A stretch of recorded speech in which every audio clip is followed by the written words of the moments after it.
কত কিছু রান্তাছে পোলার পোলার বউ। গরুর মাংস কি হয়েছে? গরুর মাংস হয়েছে অনেক যে টমেটো দা মাছ দিয়ে দি কিন্তু তাড়াতাড়ি করো, আমার খুব ক্ষুধা লাগছে তো। প্রোডাকশনে মনে কাম করুম ক্ষুদা লাগছে করতাছি তো আর কেমনে চালু আরে বাবা রে বাবা, আলাদা হয়ে যাওয়ার মাছ পরে এক পিস দিবা? কত কিছু খাই আরে হয়ে গেছে পরে পরে আমার গরু কি বল, তাড়াতাড়ি করো। আঙ্গু খেয়াল রে না আমার পোলা আঙ্গু খেয়াল বুড়ি বুড়ি কি কয়? না কত পেশাল আজাইরা পেশাল খায়া তো কোনো কাজ পানা কাম পানা হে হে হে হে করাতে নাই কাজ নাই, খালি ও কামের হরিণ। তুমি তাড়াতাড়ি রান্না করো তো। করতাছি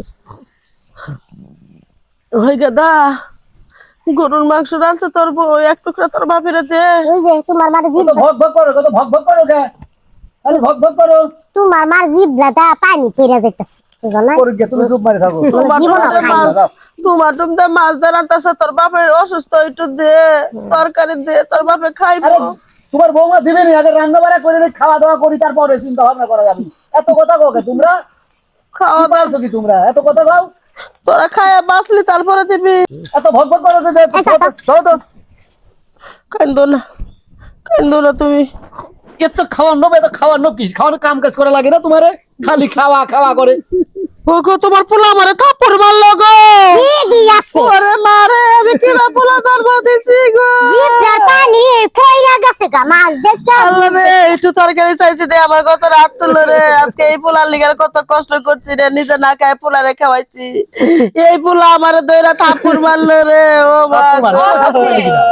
চাচি ওই, চাচা অসুস্থ কান্নাকাটি করতেছে আজকে 6টা মাস ধরে ওরা আলাদা হয়ে গেছে গা।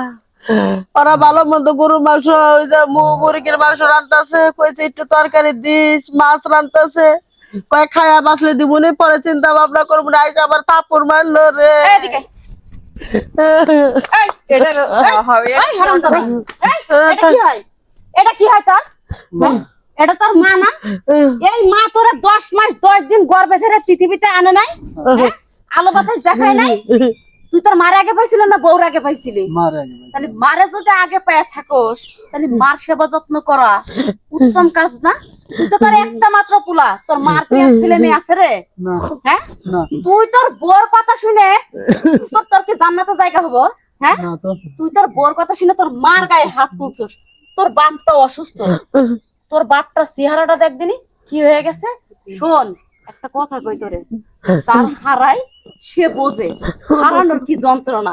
এখন বাপ মাছে তো বট গাছের মতো ছায়া হয়ে মাথার উপরে, এই জন্য বুঝতে পারতেছস না যে তারা পৃথিবীতে কতটা মূল্যবান জিনিস। যেদিন মইরা যাব সেই দিন ঠিক ঠিক কথা বলেছিস রে মা। বাবা তোমরা দুজনে আমাকে ক্ষমা করে দাও।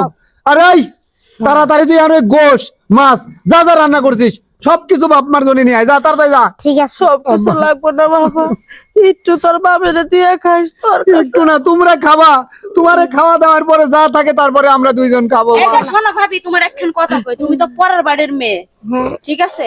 তুমি আজকে তোমার শ্বশুর শাশুড়ির সাথে যেরকম ব্যবহার করতেছো, তোমার যদি একটা ভাই থেকে থাকে, তোমার ভাইয়ের বউ এসেও তোমার মা বাপের সাথে ঠিক সেম আচরণই করবে, বুঝো নাই?